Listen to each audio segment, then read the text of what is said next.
qu'elle examine le moteur numéro 7. Monsieur, qu'est-ce qui se passe? Vous ne pouvez pas sérieusement suggérer qu'une sans-abri va régler ce problème? Richard a dépensé 3 milliards de Naira pour faire appel aux meilleurs experts aéronautiques du monde. Des ingénieurs américains, allemands, japonais. 6 mois de travail. Et ces avions tombaient toujours en panne. Mais voilà que ce PDG milliardaire faisait entrer une femme sale et sans abri dans son hangar luxueux. Ses vêtements étaient déchirés. Elle sentait mauvais. Elle avait l'air terrifiée. Les 20 ingénieurs en uniforme impeccable la regardaient comme si elle était un fantôme. Qu'elle examine la machine. Numéro 7, ordonna Richard. Monsieur, vous blaguez? Répondit l'ingénieur en chef. J'ai dit non. Les ingénieurs se sont regardés, stupéfaits. Leur patron était-il devenu fou? Une itinérante qui inspectait leur moteur? Ils ont quand même sorti les morceaux et les ont mis sur la table. Les mains de Grace tremblaient quand elle a ramassé une petite pièce métallique. Elle a demandé une loupe. Un ingénieur la lui tendit avec un sourire narquois. C'était manifestement une plaisanterie. Grace a soulevé la pièce à la lumière et a regardé à travers la vitre. Tout le monde attendit. Un silence de mort régnait dans la pièce. Soudainement, un événement stupéfiant se produisit. Comment une itinérante s'est-elle retrouvée dans le hangar d'un milliardaire? Qu'a-t-elle vu que les ingénieurs les plus réputés du monde n'ont pas remarqué? Et comment ce simple instant a-t-il chamboulé leur vie à jamais? Laissez-moi vous raconter cette histoire incroyable depuis le début. Avant de commencer, abonnez-vous, aimez la vidéo et dites-nous dans les commentaires d'où vous regardez et à quelle heure il est. Dites-nous aussi si vous pensez que cette histoire est plausible. Allons-y. Richard Stone n'était pas un homme heureux, malgré sa richesse. Il était propriétaire de la plus grande compagnie aérienne du Nigeria, Skybridge Airlines. Il habitait dans un manoir si grand qu'il comptait 47 pièces. Il avait 12 voitures de luxe. Il avait une fortune colossale. Mais l'argent ne pouvait pas régler son problème. Ses avions tombaient en panne. Chaque semaine, un nouvel appareil se mettait à trembler dans le ciel. Les passagers hurlaient. Les pilotes paniqueraient. Les moteurs émettraient des bruits sourds et continus qui effraieraient tout le monde. Richard recevrait des appels téléphoniques en pleine nuit. Monsieur, le vol 304 vient de faire un atterrissage d'urgence. Monsieur, le moteur du vol 150 SX fume. Monsieur, on doit annuler 50 vols demain. Des passagers fâchés étaient partout. Ils voulaient être remboursés. Ils ont publié des commentaires négatifs sur Skybridge Airlines sur Internet. Certains ont même intenté des poursuites contre l'entreprise. Richard perdait des millions de Naira chaque jour. Les journaux ne lui étaient pas tendres non plus. Chaque matin, Richard voyait des gros titres comme Skybridge Airlines, des pièges mortels dans le ciel. Les passagers ont-ils peur pour leur vie sur les vols Skybridge? L'empire de Richard Stone est-il en train de s'écrouler? Ses concurrents se réjouissaient de le voir en difficulté. D'autres compagnies aériennes ont commencé à lui voler sa clientèle. Pourquoi choisir Skybridge quand on peut voyager en toute sécurité? Disait leur publicité. Votre sécurité nous tient à cœur. Le conseil d'administration de Richard a convoqué des réunions d'urgence chaque semaine. Monsieur Richard, le cours de nos actions est en baisse, a déclaré un administrateur. On perd 50 millions de Naira par semaine, s'écria l'un d'eux. Si ça continue, on va faire faillite dans 6 mois. Avertit un troisième. Richard avait l'impression d'étouffer. Alors il a fait ce que font les riches, il a dépensé sans compter. D'abord, il a appelé les meilleurs médecins aéronautiques américains. Ils sont arrivés avec leurs ordinateurs et outils sophistiqués. Ils lui ont facturé 800 millions de Naira. Ils ont travaillé pendant 2 mois. Rien n'avait changé. Richard les a convoqués dans son bureau. Alors, vous avez réparé? L'ingénieur en chef a secoué la tête. Monsieur Richard, on a tout vérifié. Les turbines semblent en bon état. Les compresseurs fonctionnent. On ne comprend pas pourquoi les problèmes persistent. Alors vérifiez encore. Hurle Richard. Ils ont vérifié encore et encore. Toujours rien. Alors, il a fait appel à des experts allemands. Il s'agissait des personnes qui construisaient les meilleurs moteurs au monde. Ils savaient forcément quoi faire. Ils ont donc démonté les moteurs pièce par pièce. Ils ont remplacé des pièces. Ils ont fait des tests sur des supercalculateurs. Ils ont tout remonté. Les problèmes s'aggravèrent. Un de leurs vols d'essai a dû effectuer un atterrissage d'urgence lorsque le moteur a commencé à fumer. Les ingénieurs allemands semblaient désemparés et embarrassés. Monsieur Richard, dit leur chef, on n'a jamais rien vu de pareil. Selon tous nos tests, le moteur devrait fonctionner parfaitement. Richard était furieux. Je vous ai versé 900 millions de Nerae. Vous osez me dire que vous ne savez pas ce qui ne va pas. L'ingénieur allemand était sans voix. Finalement, Richard a fait appel à des ingénieurs japonais. Ils étaient censés être les plus brillants au monde. Ils avaient réglé des problèmes pour des compagnies aériennes dans 50 pays différents. Richard leur a versé 1,2 milliard de Nera, la somme la plus élevée qu'il ait jamais versée. Ils ont apporté des caméras spéciales capables d'inspecter l'intérieur des moteurs. Ils ont apporté des ordinateurs capables d'analyser chaque pièce. Ils ont travaillé jour et nuit pendant 3 mois. Malgré tout, les avions continuaient de tomber en panne. L'ingénieur en chef japonais est venu voir Richard. L'air triste. Monsieur Richard, on est vraiment désolé. Nous avons utilisé tous les outils à notre disposition. On a vérifié tous les systèmes. Le problème, on ne le trouve pas. Richard avait envie de lancer quelque chose. Il voulait crier. Mais il était trop fatigué. 3 milliards de Nera dépensés. Aucun résultat. Sa femme, Victoria, était très inquiète pour lui. Elle s'est réveillée à 3 heures du matin et a trouvé Richard assis dans son bureau, les yeux rivés sur des schémas d'avion. « Richard, tu dois dormir, » disait-elle. « Je peux pas dormir, Victoria. Chaque fois que je ferme les yeux, je vois mon entreprise mourir. On devrait peut-être la vendre, » dit-elle. « On a encore assez d'argent pour bien vivre. On n'a pas besoin de tout ce stress. » « Jamais, » s'écria Richard en frappant du poing sur le bureau. « J'ai bâti cette entreprise à partir de rien. J'ai commencé avec un petit avion il y a 20 ans. J'ai travaillé jour et nuit. J'ai tout sacrifié. Et maintenant, tu veux que j'abandonne ?» Victoria lui toucha doucement l'épaule. « Je ne veux pas que tu abandonnes, mon amour. Je veux juste pas que tu te ronges les sangs. » La voix de Richard est devenue plus douce. « Victoria, si je perds cette entreprise, je perds tout ce pour quoi j'ai travaillé. Je perds mon héritage. Je me perds. » Mais à l'intérieur, Richard avait peur. Vraiment peur. Et s'il n'arrivait pas à arranger ça? Et s'il perdait tout? Et si toutes ces années de dur labeur étaient réduites à néant? Ces questions l'empêchaient de dormir chaque nuit. De l'autre côté d'Abidjan, sous un pont crasseux près de l'aéroport, Grace essayait de trouver le sommeil. Elle avait 28 ans, mais la vie l'avait beaucoup éprouvée. Ses vêtements étaient déchirés et sales. Ses cheveux étaient rêches et emmêlés. Elle n'avait pas mangé un vrai repas depuis 3 jours. Elle avait mal au ventre à cause de la faim. Grace dormait sur de vieux cartons. Elle n'avait que 3 choses, un sac déchiré, une chemise de rechange et une petite photo de son père. Chaque soir, elle regardait cette photo et pleurait. On y voyait son père souriant, une clé à molette à la main, devant son petit atelier de réparation. « Papa, » murmurait-elle à la photo, « tu me manques tellement. J'essaie d'être forte comme tu me l'as appris. Mais c'est tellement difficile. » Parfois, d'autres sans-abri lui posaient des questions. « Grace, pourquoi es-tu si instruite? Comment t'es-tu rendue là ?» Grace souriait tristement. « La vie est bizarre, mon ami. Un jour, on a tout. Le lendemain, il ne reste plus rien. » Son père, Papa Johnson, était mécanicien. Un mécano modeste. Un homme simple qui réparait des génératrices, des pompes à eau et des petits moteurs pour les villageois. Mais Papa Johnson était bon dans son travail. Très doué. Les gens venaient de loin pour lui apporter leur machine en panne. « Papa Johnson peut tout réparer, » disait-il.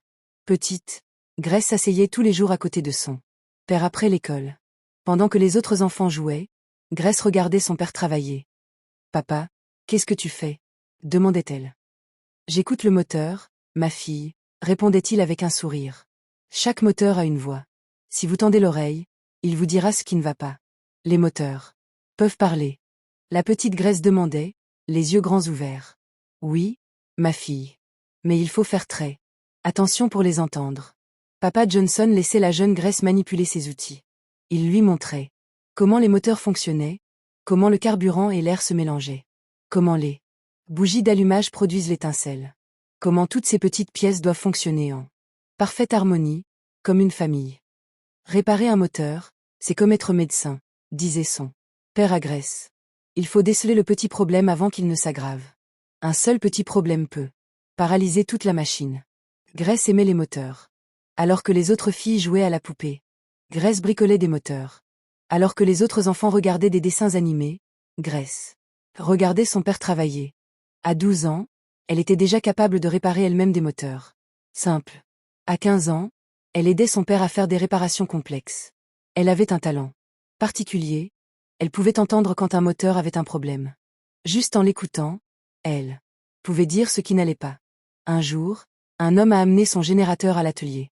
3 autres mécaniciens l'avaient déjà examiné sans réussir à le réparer. Papa Johnson, ce générateur est maudit, dit l'homme.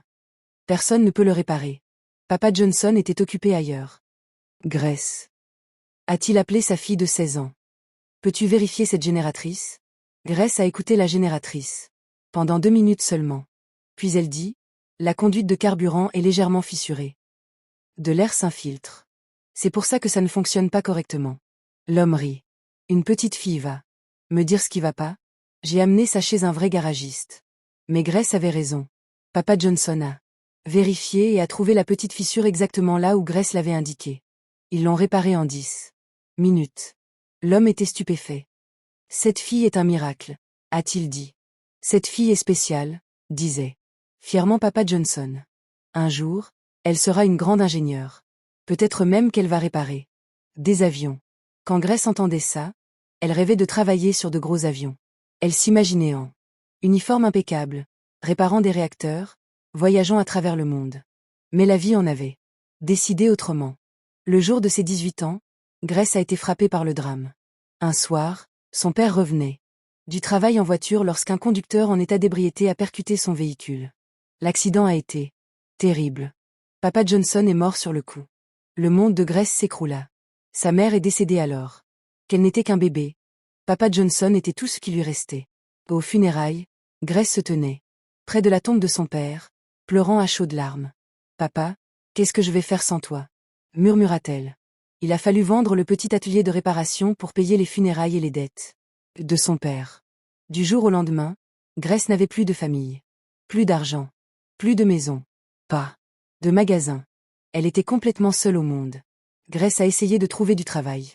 Elle a fait le tour des grandes entreprises, des petites entreprises, des ateliers de réparation, des usines. Partout. Avez-vous des certificats? Lui demandait-il. Non, mais mon père m'a tout appris sur les moteurs. Je peux vous le montrer. Pas de diplôme, pas de travail. Désolé. On ne peut pas embaucher quelqu'un sans papier en règle. Mais je sais réparer les moteurs. Je le fais depuis l'enfance. Désolé. Politique de l'entreprise. On avait besoin de certificats. C'était pareil partout. Personne ne voulait l'embaucher. Personne ne se souciait de son don. Personne ne se souciait d'eux. Savoir qu'elle en savait plus sur les moteurs que plusieurs ingénieurs certifiés. Grace faisait des petits boulots ici et là. Elle plongeait dans des restaurants pour 500 Naira par jour. Elle nettoyait des bureaux la nuit pour 800 Naira. Elle aidait des femmes à vendre leurs marchandises au marché. Mais l'argent ne suffisait jamais. Le loyer était cher. La bouffe était chère. Tout était cher. Certains soirs, Grace devait choisir, payer son loyer ou manger. Après des années de galère, à enchaîner les petits boulots mal payés, Grace n'avait plus les moyens de payer son loyer. Son propriétaire l'a mise à la porte. Elle s'est retrouvée dans la rue, sans abri, oubliée du monde. Mais même si Grace avait tout perdu, son père, sa maison, ses rêves, elle n'avait jamais perdu le don de son père. Son oui fonctionnait toujours parfaitement. Elle entendait encore le bruit des moteurs. C'était un après-midi. Bain chaud. Le soleil cognait fort. Grace était assise sous son pont, affamée et épuisée. Elle n'avait rien mangé depuis la veille au matin. Son estomac grondait bruyamment. Elle se sentait faible et étourdie. Au-dessus d'elle, elle entendait des avions voler, le même bruit qu'elle entendait chaque jour. L'aéroport était juste à côté de son poste de pilotage. Parfois, les avions volaient si bas qu'elle aurait presque pu les toucher. Grace connaissait les horaires. Elle savait quel vol partait à quelle heure. C'était une occupation, quelque chose qui lui permettait de penser à autre chose qu'à sa faim. Mais aujourd'hui, quelque chose avait changé. Grace a entendu un avion faire un bruit étrange. C'était discret, si discret que les gens normaux ne l'auraient même pas remarqué. Mais l'oreille fine de Grace l'a tout de suite perçu. Toc, toc, toc, toc, toc. C'était un léger cognement, étouffé par le rugissement du moteur. Grace s'est redressée, oubliant un instant sa faim. Ce bruit-là, il lui rappelait quelque chose. Il y a longtemps, son père lui avait montré un générateur défectueux qui émettait exactement le même son. Elle a fermé les yeux et se souvint. Grace, avait dit son père, à écouter. Ça. Vous entendez ce cliquetis? Il indique que le carburant ne brûle pas correctement. Quelque chose frotte à l'intérieur, ce qui cause une mauvaise vaporisation du carburant. Si on ne répare pas ça, le moteur va bientôt lâcher. Grace a écouté l'avion s'éloigner. Le bruit s'est estompé, mais il est resté gravé dans sa mémoire. Cet avion est malade, se dit-elle. Il faut le réparer avant qu'il n'arrive quelque chose de grave. Mais qui écouterait une sans-abri? Le lendemain, Grace cherchait de quoi se nourrir près de la clôture de l'aéroport. Elle n'aurait pas dû être là.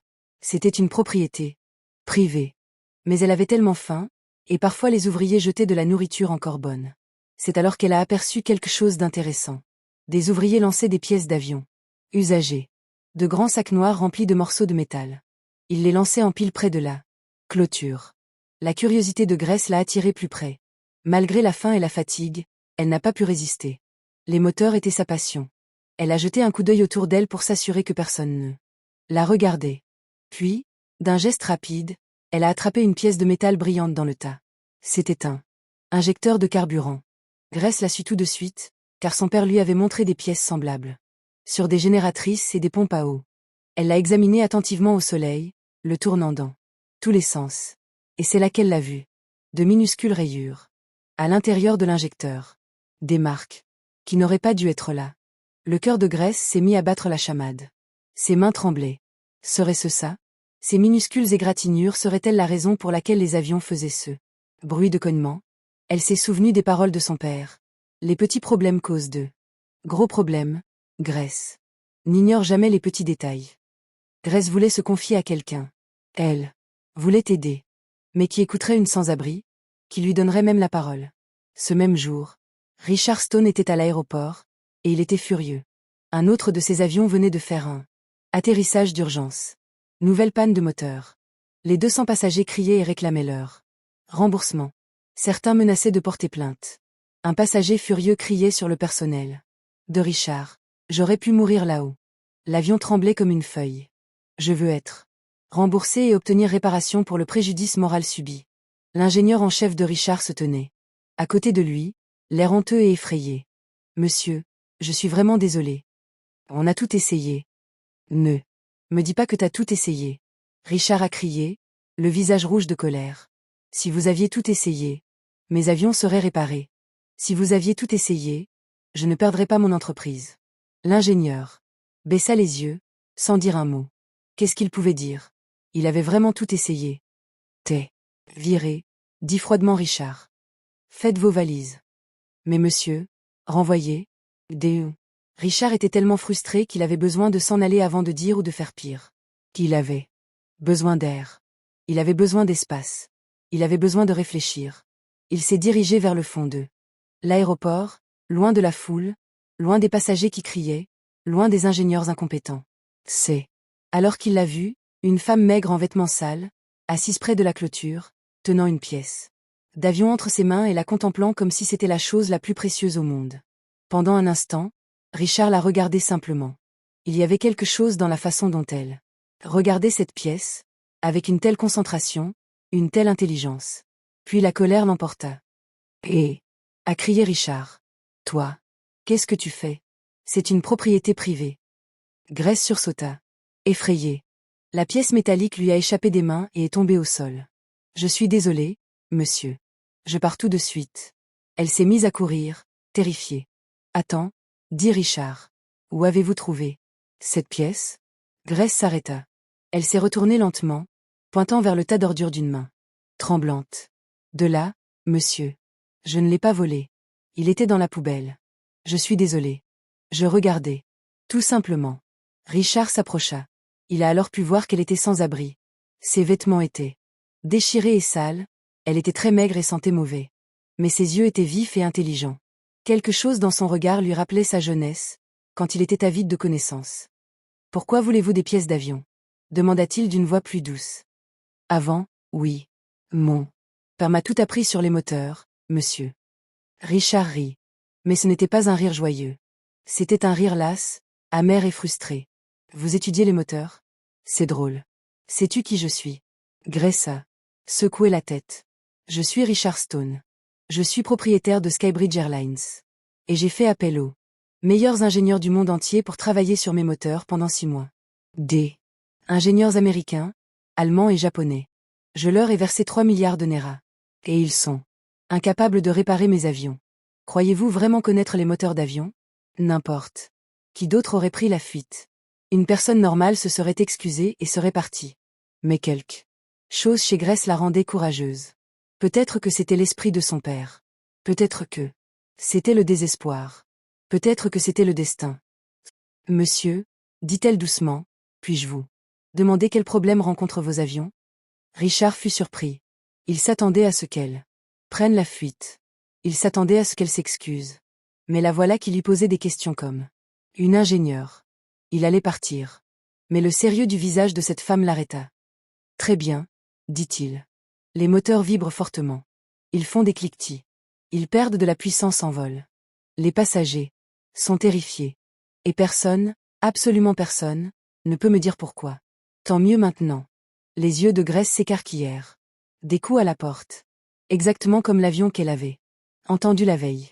Tout comme les égratignures qu'elle avait trouvées sur l'injecteur. Son cœur battait si fort qu'elle avait l'impression qu'il allait lui sortir de la poitrine. Devait-elle parler? Est-ce qu'il allait se moquer d'elle? Est-ce qu'il allait appeler la sécurité et la faire arrêter? Mais elle pensa à son père. Sois courageuse, Grace, disait-il toujours. Si tu connais la vérité, dis-la. N'aie pas peur. Monsieur, dit-elle prudemment d'une voix tremblante, quelqu'un a-t-il vérifié si les injecteurs de carburant avaient des égratignures métalliques? Richard la regardait, bouche bée. Qu'est-ce que tu viens de dire? Les injecteurs de carburant, monsieur. En cas de micro-égratignure à l'intérieur, le carburant est mal pulvérisé. C'est comme essayer d'arroser une plante avec un boyau d'arrosage. Percé, logique le partout sauf là où elle devrait. Les égratignures perturbent la combustion du carburant, ce qui provoque des cliquetis et des vibrations. Richard avait l'impression d'avoir reçu un coup de poing dans le ventre. Il en eut le souffle coupé. 3 milliards de Naira. Des centaines d'experts. Des mois et des mois de tests. Les ingénieurs les plus brillants du monde. Et personne, absolument personne, n'avait rien dit concernant d'éventuelles égratignures sur les injecteurs de carburant. Comment le savez-vous? Demanda-t-il doucement en s'approchant d'elle. Grace a pris une grande inspiration. Mon père était mécanicien, monsieur. Il réparait les génératrices et les moteurs. Il m'a tout appris. Il disait toujours que les petits problèmes créent de gros ennuis. Il m'a déjà montré un générateur dont la conduite de carburant était rayée. Il faisait exactement le même bruit de cognement que vos avions. Richard l'a regardé longuement. Il aperçut l'intelligence dans ses yeux. Il a vu l'assurance qu'elle avait quand elle parlait de moteur. Il aperçut quelque chose d'authentique. C'était peut-être de la folie. Son conseil d'administration allait peut-être penser qu'il avait complètement perdu la raison. Les journaux allaient peut-être se moquer de lui. Mais une petite voix intérieure lui disait de faire confiance à cette sans-abri. Il avait tout essayé. Qu'avait-il à perdre? Comment vous appelez-vous? Demanda-t-il. Grace, monsieur. Grace Johnson. Grace, dit Richard, prenant la décision la plus importante de sa vie. Viens avec moi. Grace était terrifiée en suivant Richard dans l'aéroport. Partout, les gens la fixaient. Certains se bouchaient le nez farce. Qu'elle sentait mauvais. Les autres la pointaient du doigt en chuchotant. D'autres encore riaient. Des agents de sécurité ont essayé de l'arrêter. Monsieur, vous ne pouvez pas faire entrer une sans-abri dans la zone interdite. Richard les a congédiés d'un geste de la main, furieux. Elle est avec moi. Quiconque l'arrête sera renvoyé. C'est clair? Les gardes ont reculé rapidement.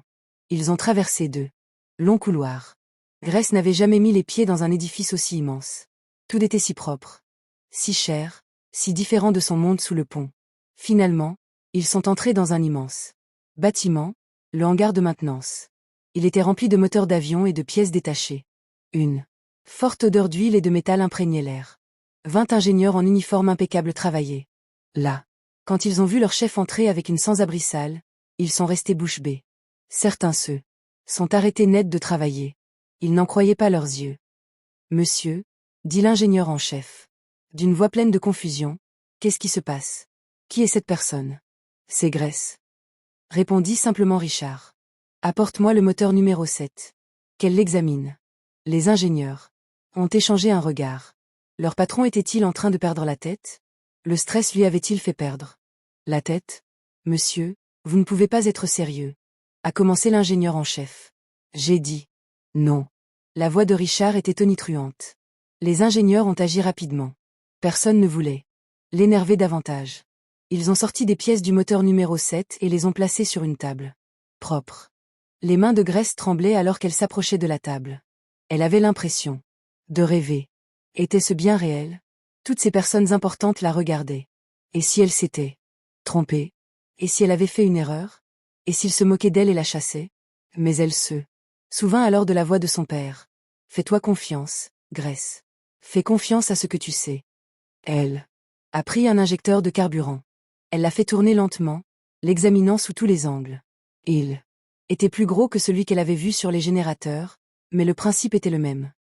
Avez-vous une loupe? Demanda-t-elle à voix basse. Les ingénieurs ont échangé un regard. L'un d'eux lui a tendu une loupe avec un sourire narquois. Il chuchota à son ami. Ça promet d'être divertissant. Regardons la sans-abri jouer à la mécanicienne. Grace l'entendit, mais ne répondit pas. Elle avait d'autres chats à fouetter. Elle a tenu l'injecteur à la lumière et a regardé à travers la vitre. Elle l'a examiné attentivement, le faisant tourner lentement, observant chaque partie. Tout le monde attendait. Le silence était complet dans la pièce, à part le bruit de sa respiration. Les yeux de Grace s'écarquillèrent quand elle regarda à l'intérieur de l'injecteur. Elles étaient là, de minuscules rayures, identiques à celles qu'elle avait vues sur la pièce trouvée à la poubelle. Elle a examiné l'injecteur pendant près d'une minute, pour s'assurer qu'elle avait raison. Puis elle leva les yeux vers Richard, le regard grave. Monsieur, il y a des égratignures à l'intérieur. De toutes petites rayures. Elle perturbe la pulvérisation du carburant. L'ingénieur en chef, qui arborait un sourire narquois un peu plus tôt, lui arracha brutalement l'injecteur des mains. Laissez-moi voir ça. C'est ridicule. Il a regardé à travers la loupe, tenant l'injecteur face à la lumière vive. Il l'a regardé longuement. Puis son sourire narquois disparut lentement. Son visage est devenu complètement blanc. Ses mains se mirent à trembler. Oh mon Dieu, murmura-t-il. Elle a raison. Il y a des rayures ici. Deux. Toutes petites. Comment avons-nous pu manquer ça? Quoi? A demandé un autre ingénieur en accourant. Voyons voir. Un à un, les ingénieurs ont examiné l'injecteur. Un à un, leurs visages se décomposèrent sous le choc. Vérifiez tous les injecteurs, a ordonné Richard. Sur chaque moteur défectueux, je veux qu'ils soient tous vérifiés. Pendant les 3 heures qui ont suivi, le hangar d'entretien a été un véritable fourmillement d'activité. Les ingénieurs s'affairaient de partout, sortant des injecteurs, les examinant à la lumière crue et à la loupe. Grace est restée à l'écart, regardant la scène. Plus personne ne lui prêtait attention. Ils étaient trop occupés à être choqués. Tous. Sans exception. Injecteurs. Provenant de tous les moteurs problématiques. Présentaient des égratignures à l'intérieur. L'ingénieur en chef semblait au bord des larmes. Ses mains tremblaient alors qu'il brandissait injecteur après injecteur, tous endommagés. Monsieur, dit-il, la voix brisée. Elle a raison sur toute la ligne. Chacune d'elles est rayée. Nous étions tellement concentrés sur les pièces principales, les turbines, les pales, les chambres de combustion. Nous avons effectué des essais sur les systèmes informatiques. Nous avons vérifié le système hydraulique. Nous n'avons jamais pensé à examiner l'intérieur des petites pièces avec un grossissement approprié. Ces rayures sont si fines qu'on les distingue à peine sans un éclairage parfait. Un autre ingénieur a ajouté. On cherchait des problèmes importants, monsieur. On pensait qu'il y avait un problème majeur. Nous n'aurions jamais imaginé qu'une chose aussi insignifiante puisse engendrer de tels problèmes.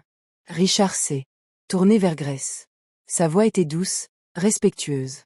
Grace, qu'est-ce qui a causé ces égratignures? Grace a réfléchi longtemps avant de parler.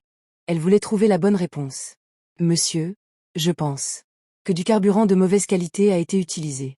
Si le carburant contient de minuscules particules de saleté ou de métal, ces particules égratignent l'intérieur des injecteurs à chaque passage. Ce phénomène est lent et dure des semaines, voire des mois.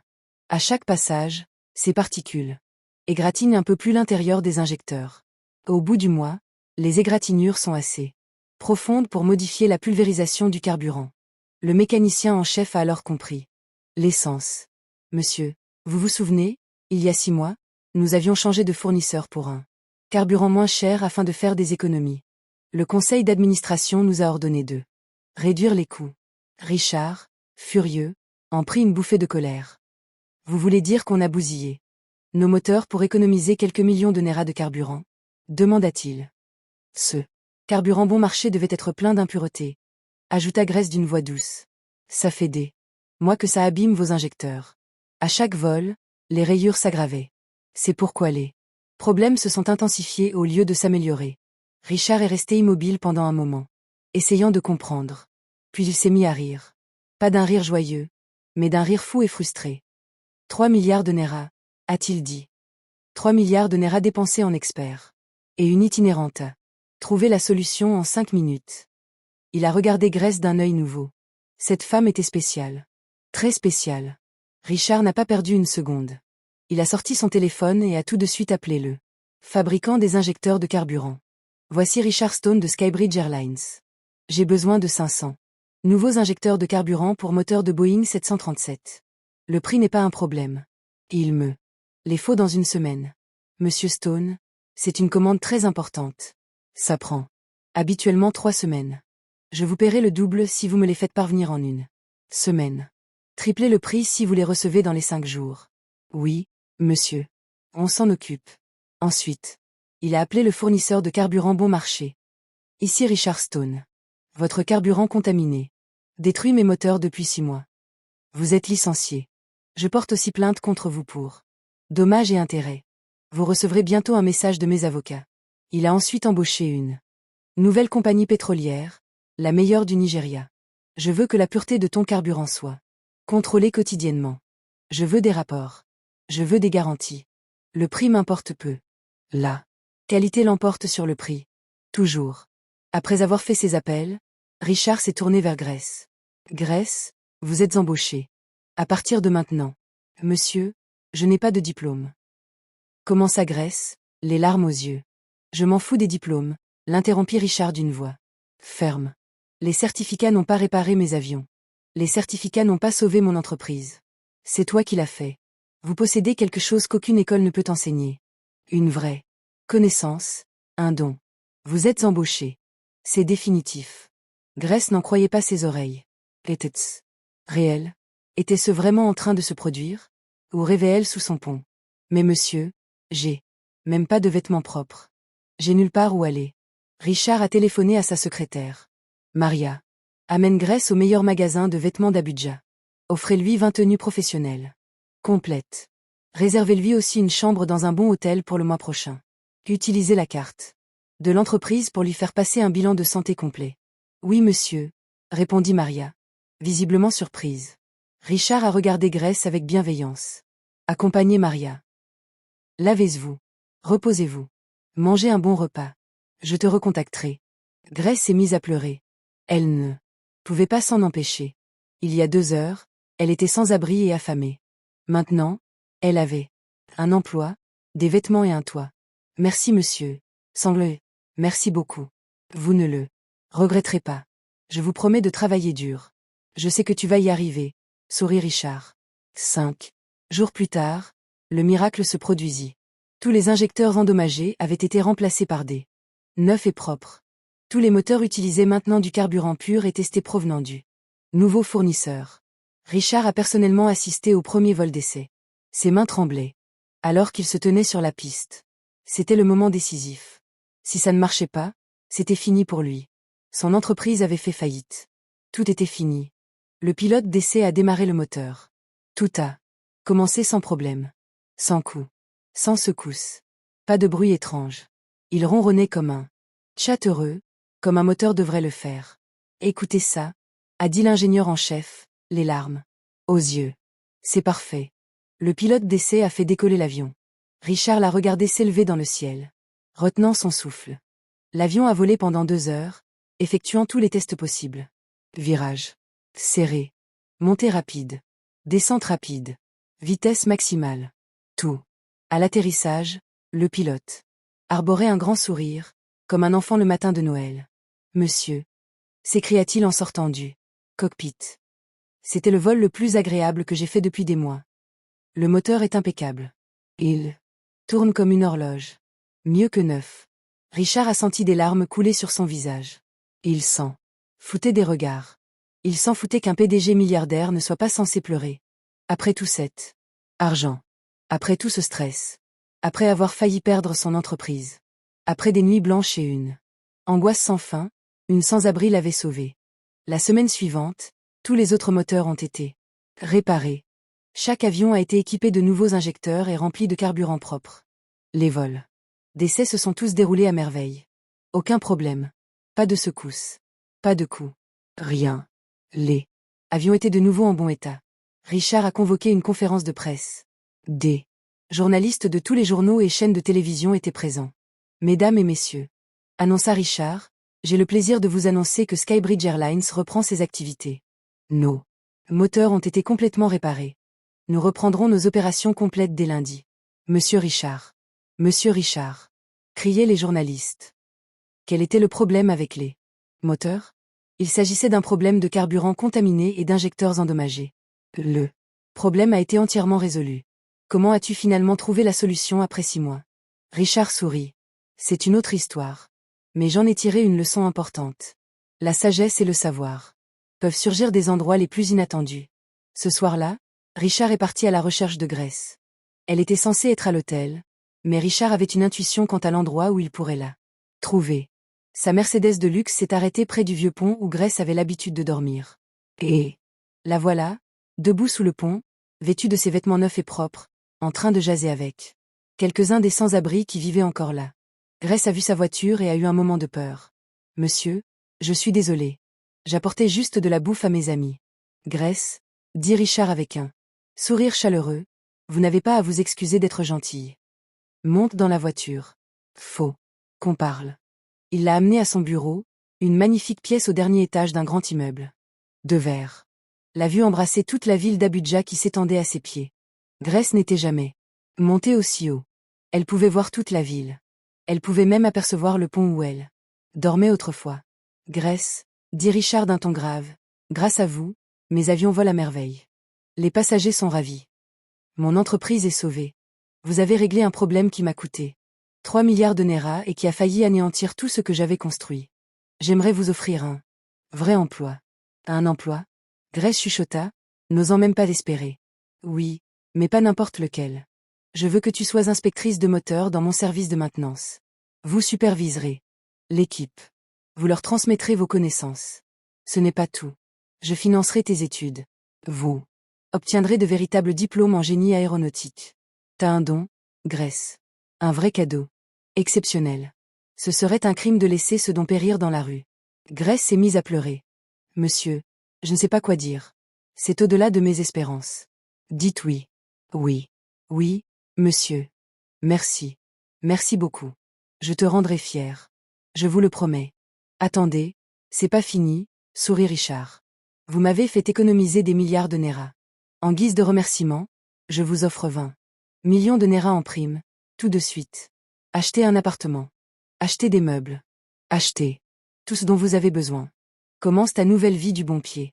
Grace s'est écroulée à genoux, pleurant à chaudes larmes au point de ne plus pouvoir respirer.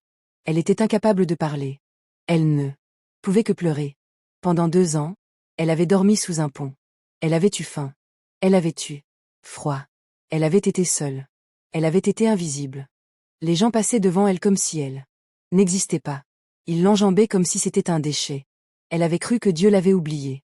Elle pensait que les rêves que son père avait pour elle étaient morts avec lui. Mais Dieu n'oublie jamais. Et les rêves ne meurent jamais vraiment.